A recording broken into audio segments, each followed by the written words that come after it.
Welcome back to Chalk Talk. I'm Matt Morris, and I'm joined as always by Scott Procter and Lucas Semb. And, we're going to keep with tradition and start with the NFL.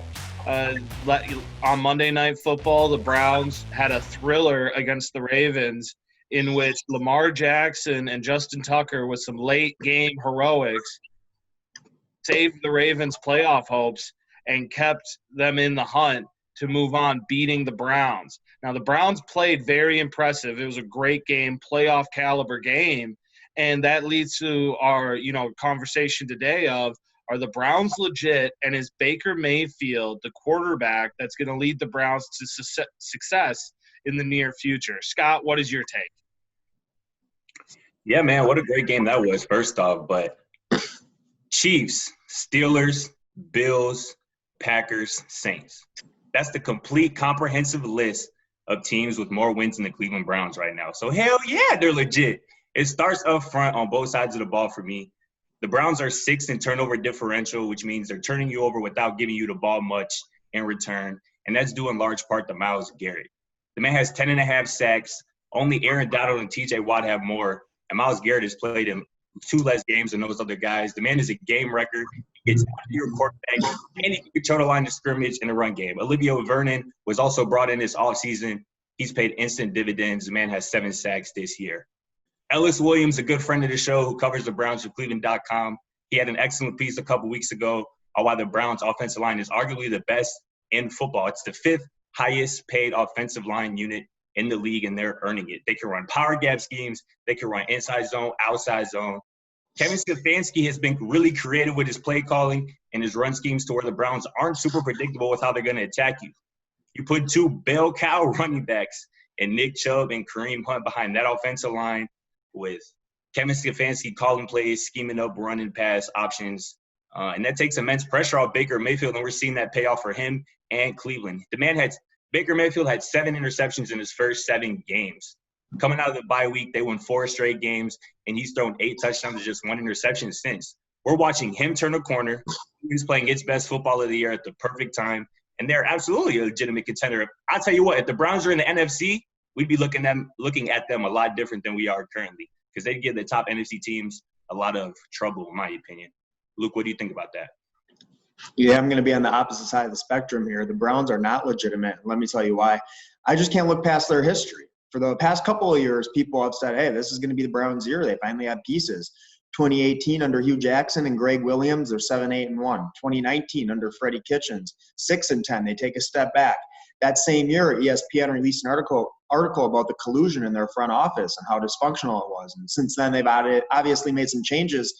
Former Vikings offensive coordinator Kevin Stefanski, like you mentioned, has come in as the head coach. He's been great for them. But, you can obviously see Baker's more comfortable in that system, and maybe this is the one for him. But let's not forget that this is the same guy who just last year had 22 touchdowns and 21 interceptions. It's way too soon to call them quote-unquote legitimate. To make an analogy, it's like people like you, like Scott. People like you like to say the NBA's Milwaukee Bucks aren't legitimate. They've been the best regular season team in the entire league for the past 2 seasons. But because they haven't done anything in the playoffs, and because of their recent history before Giannis, people don't want to call them legitimate or a real. But that's not the question. The question is, are they legit? Let me finish. Let me see the Browns. If they can win the Super Bowl. Like we're talking. See the Browns. Well, then they're not legitimate. They're not a contender. Let me see the Browns do something meaningful. Let me see them, build upon this success before I call them legitimate, because I'm not going to ignore their history. They could easily fall back into that. Build upon their success. Luke, I'm going to take over here, and I'm going with Scott on this.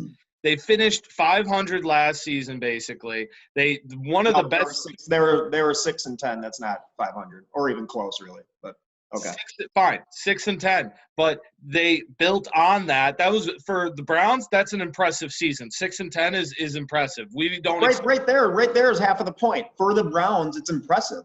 Let's see them do. Can I finish? They're 9-4 now. They've beaten the Indianapolis Colts, the Tennessee Titans, and they're winning games against teams they should beat. They had a thriller last night against. Man, let me remind you. Let me cut in here quick. Let's remind the audience that Luke just yesterday said that he believes the Indianapolis Colts are the top threat in the AFC to the Kansas City Chiefs, but the Browns beat them. Go ahead, Matt. And not only that, but you're talking about a team where Stefanski is really making Baker feel comfortable. Not only that, they're doing something that does not happen in the NFL. They are set to have 2,000-yard rushers this season. That has only happened 7 other times in the NFL. That is impressive. They are a run-first team with a great O-line. And last night, you saw how the Cleveland Browns will be successful in the future. You saw them rely on the defense to make plays and then have Baker Mayfield just get the ball to his playmakers, Landry, Chubb, Hunt, Higgins, Peoples-Jones, Austin Hooper when he's healthy, Njoku. I mean, that final touchdown where it's under 2 minutes, you're going into the 2-minute drill, you go to Baker and you're like, we need to score, we need a touchdown to get ahead. And he does, but that wasn't because Baker made some amazing throws. The first throw to Peoples-Jones was very impressive, and that was great. But then the last few were just drop it off to your guy and let the playmaker make the plays. Kareem Hunt scored that touchdown, and that's all they need to do. Well, let me offer some numbers for you guys. Let me offer some numbers for you guys, and you tell me if you still think they're legitimate. Their wins, let me list off some of their wins. They have a 2-point win over the Jacksonville Jaguars. They have a 5-point win over the Philadelphia Eagles, and they have a 3-point win over the Houston Texans. Those teams have a combined record of 9, 29, and 1. Okay, the Eagles. Hey, just wait. The Browns have beat those teams. The Browns have beat those teams by a combined 10 points. And their only divisional wins are against the 2-10-1 Bengals, who they've beaten by a combined 8 points through 2 games. They lost 38-6 to the Ravens. They lost to the Ravens again last night, and they lost 38-7 to the Steelers. This is not a legitimate team. They're barely scraping by wins against teams that they should be dominating to be considered a legitimate team. There's only 3 teams in the AFC with a better record than them, and your Browns and Bucks analogy is completely asinine. You want to talk about their history and their coaching record. Hugh Jackson was fired halfway through Baker Mayfield's rookie season. We haven't seen him in a head coaching job since. Then Greg Williams. You mentioned Greg Williams. That man was just fired by the New York Jets 2 weeks ago for an asinine in-game move that he made. You think he was the man that was supposed to be running the show in Cleveland?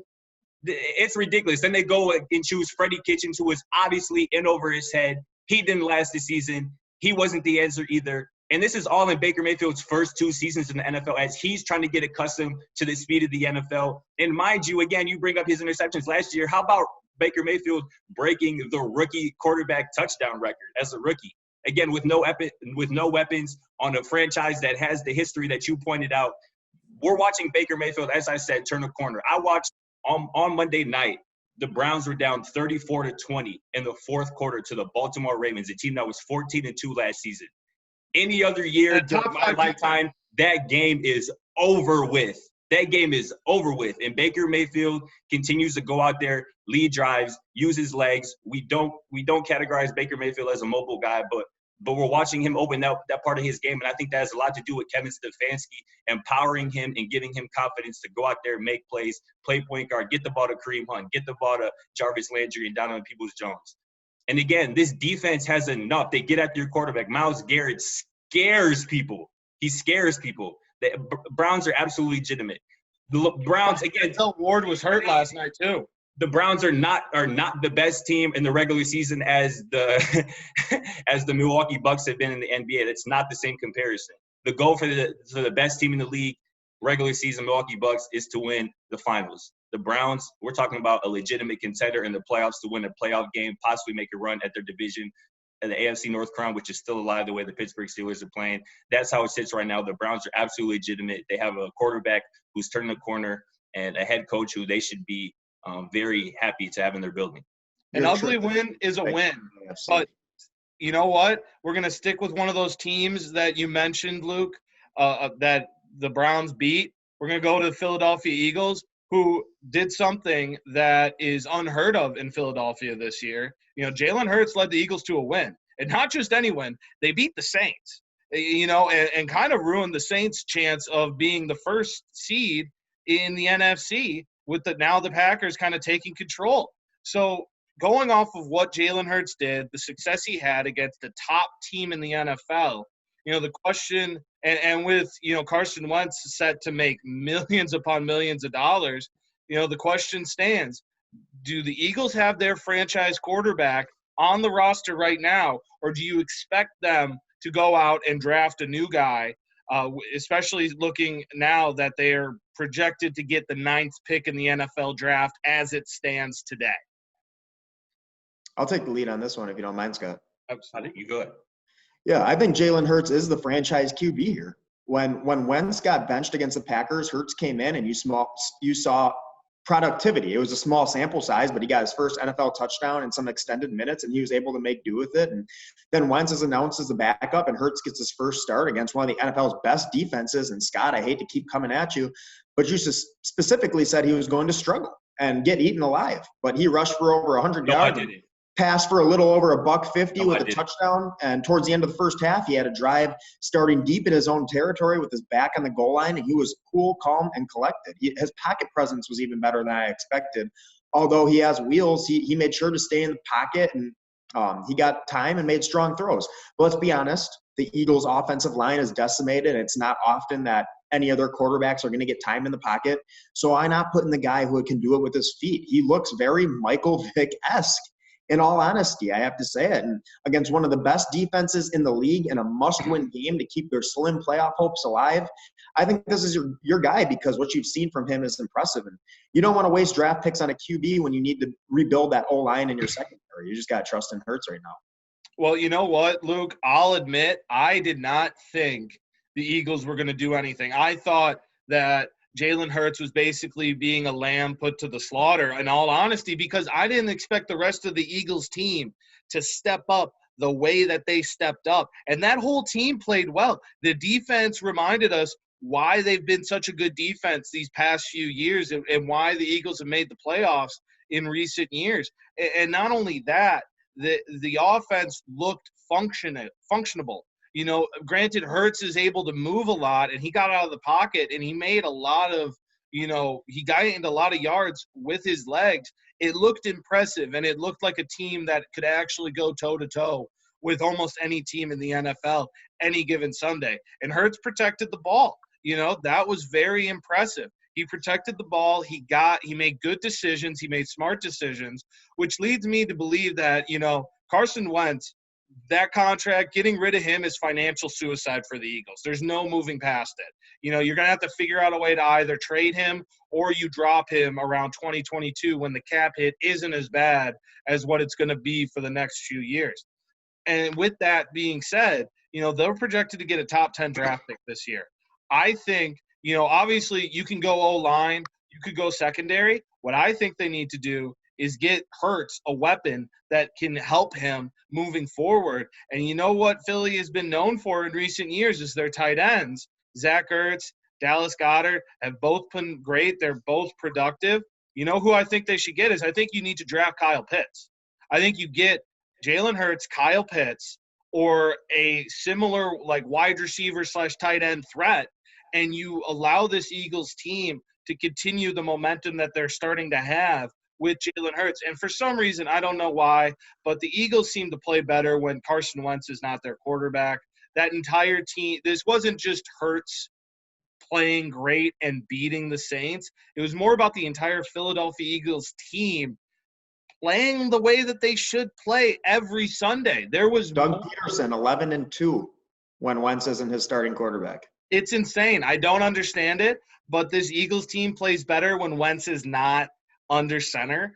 And moving forward, I think you go with Jalen Hurts and you allow that rookie contract to negate the large amount of money you have signed Carson Wentz to, and you start to rebuild and draft weapons, starting with a Kyle Pitts or a Devontae Smith or a Jamar Chase from LSU.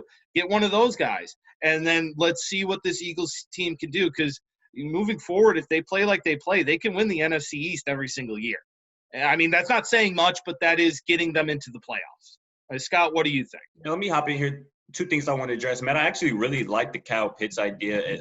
Obviously, they have to get some type of offensive playmaker. Kyle Pitts, would be a crazy wide receiver tight end, hybrid for them, for Jalen Hurts to utilize.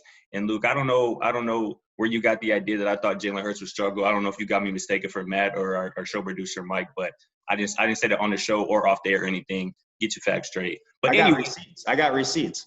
Show them. But anyway, Jalen Hurts might have saved Doug Peterson's job. Point blank, period. We all remember Carson Wentz 2017 season where he led the Eagles to an 11-2 record. It was an MVP favorite, obviously, before his season-ending injury. I was a huge fan of that Carson Wentz, but that Carson Wentz has severely regressed under Doug Peterson. And when you're the head coach and the play caller, a lot of that has to fall on you when you go from that to the worst starting quarterback in the league, statistically fair or unfair. But Jalen Hurts deserves a ton of credit. He provided a spark on Sunday. He didn't hurt his team. He played well enough to earn a win over a very solid opponent. I'm not sure yet what we saw on Sunday from the Eagles can be replicated as more film becomes available on Hurts. But Carson Wentz left Doug Peterson no choice. And he's also left Philly with an even bigger decision regarding his future. And here's what they should do. Move forward with Hurts, address the O-line, receivers in the draft, as Matt pointed out, and trade Carson Wentz to the Indianapolis Colts. Because of Wentz's massive contract, it almost has to be the perfect spot. And that perfect spot is Indianapolis. It makes sense for the Eagles because the only way they save money on Wentz's contract moving forward is to trade him as opposed to cutting him or just letting him stay on the roster as a backup. And there's a very short list of teams who'll be willing to handicap themselves with that type of cap hit. But here's where it becomes a no-brainer. The Colts have one of the best offensive line units in football, no debate, something Wentz clearly needs. They have an elite defense and enough playmakers, JT Taylor, T.Y. Hill, and Michael Pittman's coming along. And finally, who is the offensive coordinator in Philadelphia for Wentz's best season as a pro? And I think that would be Frank Reich, the head coach of the Indianapolis Colts.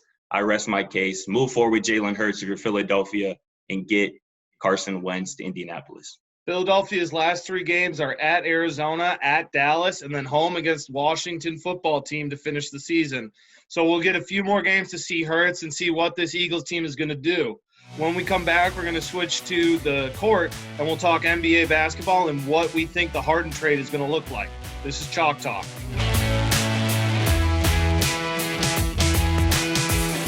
We're back with Chalk Talk, and we're talking NBA basketball. Ever since Houston Rockets have traded for John Wall, James Harden has not changed his decision that he wants a trade. Now, he's named the Nets, the 76ers, the Bucks, and the Heat as the frontrunners as teams that he would like to go to in a trade. And the Rockets have announced that they want basically 3 first-round picks and a Harden caliber player, so an all-NBA type player.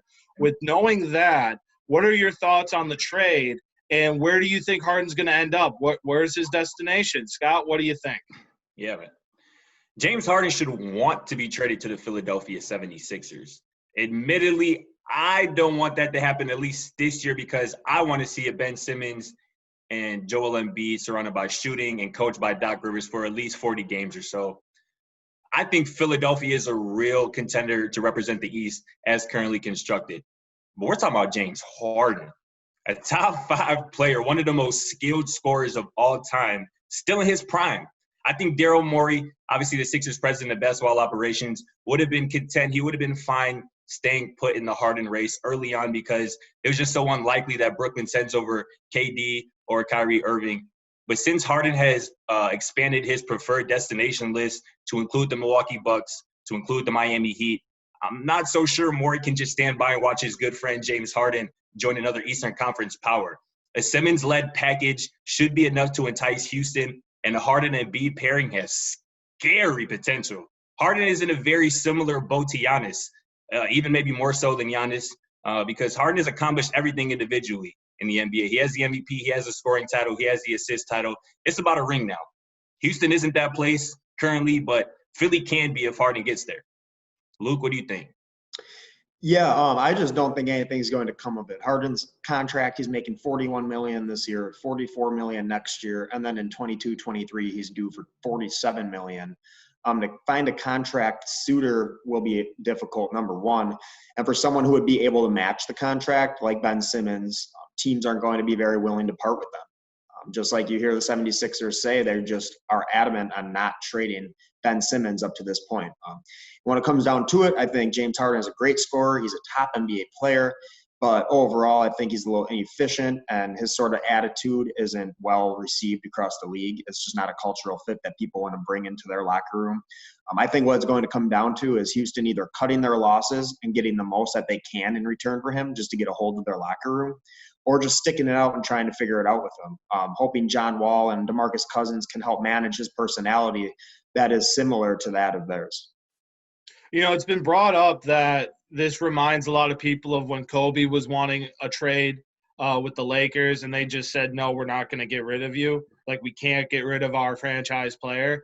Houston should be in no hurry to trade Harden and should wait for the best possible, situation where they get a good return. But Luke, like you said, it brings up a lot of interesting issues for a team that, they have tried to retool and go after an NBA title for basically the last 3 to 4 years.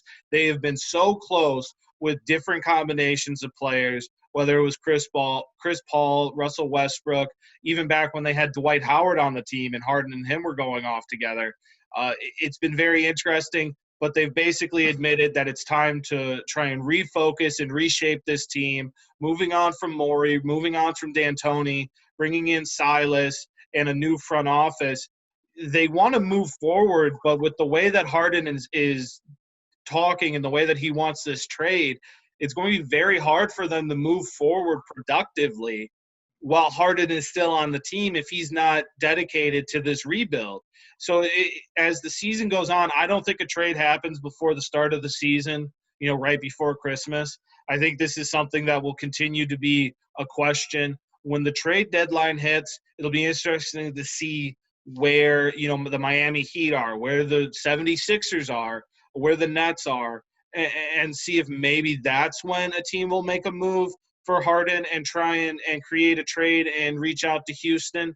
But this is going to be an ongoing question, and the Houston Rockets are basically in the driver's seat in all of this decision-making. As much as Harden may want to leave, it's their choice because, like you said, Luke, he's under contract, and they're going to wait for the best option, or they'll just tell him, we have no incentive to trade you right now. We can't get anything that really supports us getting rid of one of the best players in the NBA. So you're going to just keep getting paid, and we're just going to have to make do. Now it's going to be up to Silas to really see if he can get Harden to buy into what they're doing. And it'll be very interesting to see what John Wall and DeMarcus Cousins are able to do. But this is going to be very interesting moving forward. But I don't see James Harden getting traded anytime soon, personally. Right. It's just a tough situation because, well, like I said before, Cousins and Wall have very similar personalities to Harden, where they're edgy, they're outspoken guys. I think that they could get along together, and that's something they're going to have to work on. But it's a tough situation because as much as Harden wants to be traded, and I mean, for the Rockets, who might want to keep him just because of the caliber of player that he is, and they might not get the return they're looking for, stars around the league are watching how other stars are being treated. And, not even stars, other players around the league. And if they see, a top player, he wants out and they're not going to do anything about it, it might be, hard to see the Houston as a destination for other players moving forward. I'll say this, though. You've also seen teams and front offices see how much control and how much power some of these players have. I think the whole Kawhi Leonard to the Clippers thing was very interesting because he basically said, I won't sign unless you go get Paul George. And then the Clippers gave, the King's ransom to bring Paul George in just to have him, play very poorly in the playoffs and really fall apart. So I think moving forward, front offices are also looking at the way the NBA is set up, and they're going to go to players and be like,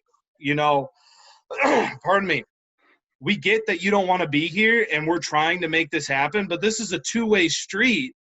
You have to work with us. And if we can't get a return for you, we're not just going to send, you wherever you want to go. But moving on, we're going to switch to college basketball and we're going to start talking about some of our favorite conferences. Obviously, the Big Ten is considered the best conference in the country right now. They have 7 teams in the top 25.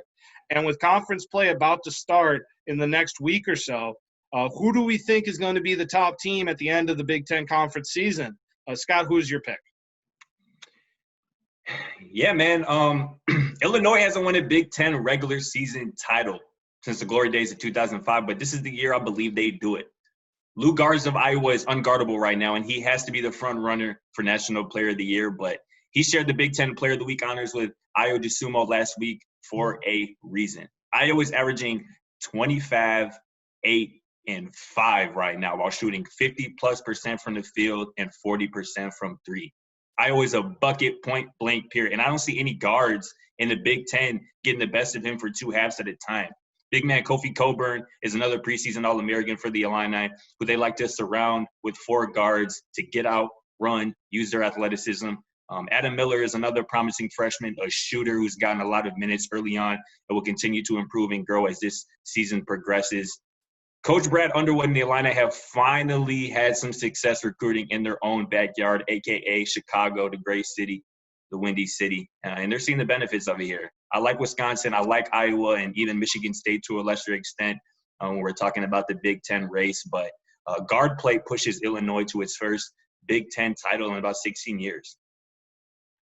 Yeah, definitely. I like, if I wasn't going with Iowa, I would be picking Illinois. I really like Dosunmu and I like Cockburn. And I think they have a nice young team that could really, dominate the Big Ten for years to come. But so I'm picking Iowa because, in my opinion, their 2 top players, they're now seniors and they've been playing for a long time. And that makes a big difference when it comes down to crunch time.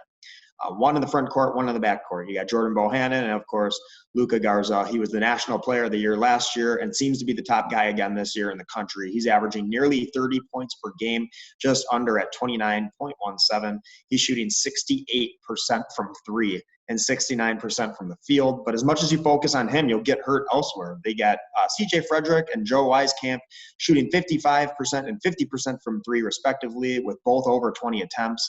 Bohannon is going to find them with over 5 assists per game. But to get back to the main point, Luka Garza is the 3rd major conference player over the last 25 seasons in a game to score 30 points and shoot 90% from the field in multiple games.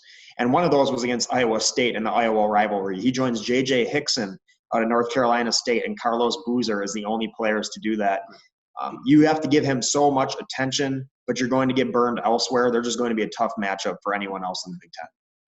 I don't doubt that. Garza's been on a tear, and it's been fun to watch this Iowa team compete against some of the best teams in the country and just make them look silly. But I'm going to go with Wisconsin. I still believe in them. Obviously, the buzzer beater loss to Marquette didn't look great, but Marquette is proving to be a very impressive team, having just beaten Creighton. That's 2 top 10 wins for the Golden Eagles. So Marquette played well against the Badgers. The Badgers played well against Marquette. It was a hard-fought game. And going into those last seconds, Dimitri Trice hit a big shot and then obviously made the mistake on defense, getting the blocking call on him. But the Badgers are playing well. Their first real battle is going to also be against Michigan State as far as the Big Ten goes. Obviously, they had a tough game already, but Michigan State on Christmas is going to be very interesting to see how they do against another top team in the Big Ten. They're shooting 37% from 3 during their run last year where they got a tie for the Big Ten regular season.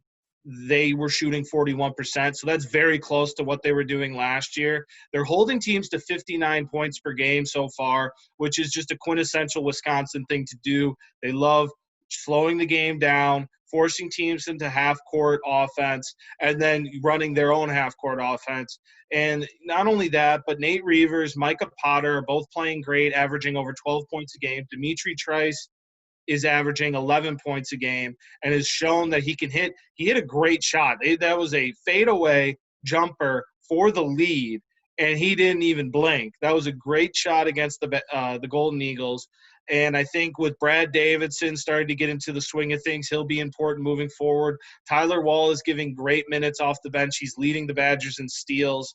Reavers is averaging 2 blocks a game. And not only that, Jonathan Davis is playing great. Great point, man. I really like him. Great point. I love Jonathan Davis. You know, I paid attention to him in high school back at La Crosse Central. He was Mr. Basketball last year. The kid has athleticism for days. He comes off the bench. He gives some energy in the front court with those guards, and he can give Wisconsin a new look as far as running a half-court offense, but also being great on the fast break. And I think as you see him develop and get more comfortable playing in college, he's averaging 20 minutes already. He'll continue to impress, and he's going to be that X factor that the Badgers will bring in when they need some more offense and they need some energy off their bench, and they're going to turn some heads. And I think overall they will consistently outplay these teams where you have, you know, Illinois is overall very strong, but they have that one guy that carries them. Garza carries, Iowa through and through. Wisconsin overall is very strong. They don't have one guy that they rely on, and so it allows them the flexibility. If, you know, Nate Reavers isn't playing well, you can go to Micah Potter. Or if Dimitri Trice isn't having the greatest game, Brad Davidson will step up, or Tyler Wall will step up. So I'm very excited on the Badgers moving forward. And, you know, we'll see with Michigan State. Obviously, they're the team that any of us have picked, but they definitely will be a contender, obviously, and the Badgers will face off against them on Christmas. Yeah, can't count out Tom Izzo. And, again, I really like all the points you made about the Badgers. It's not hard to sell me on them. I think they're arguably the deepest team in the conference. And Micah Potter and Reavers in the front court, as you mentioned, they could really provide a solid matchup to somewhat neutralize Luka Garza in the future, you know, Wisconsin-Iowa matchup. That could be really key, as the season progresses. Wisconsin is deep. They have experience. I like their coaching. They can do it in the front court and the back court. But, again, I just think Illinois, they're just so top-heavy. I think their final five, when it comes to a game, a close game, 4 minutes left, it's those final five that you're gonna really rock with. Who's gonna win you games? And I really like Illinois' five. I really like Ayo Dosunmu. I really like Kofi Cockburn. I like the Illini to win the 10 this year. Hey, I don't disagree. I think it's going to be a toss-up, and we're going to continue to go back to the Big Ten and say 1 week one team is the favorite, and the next team. One of those years. It's going to be one of those years, but I love your point about the Fighting Illini. The first thing you have to do if you're an Illinois coach is you got to recruit Chicago. Absolutely. And if they recruit Chicago, the future looks bright. But this has been Chalk Talk. We'll be back with you next week. Thanks for stopping in. Have a great day.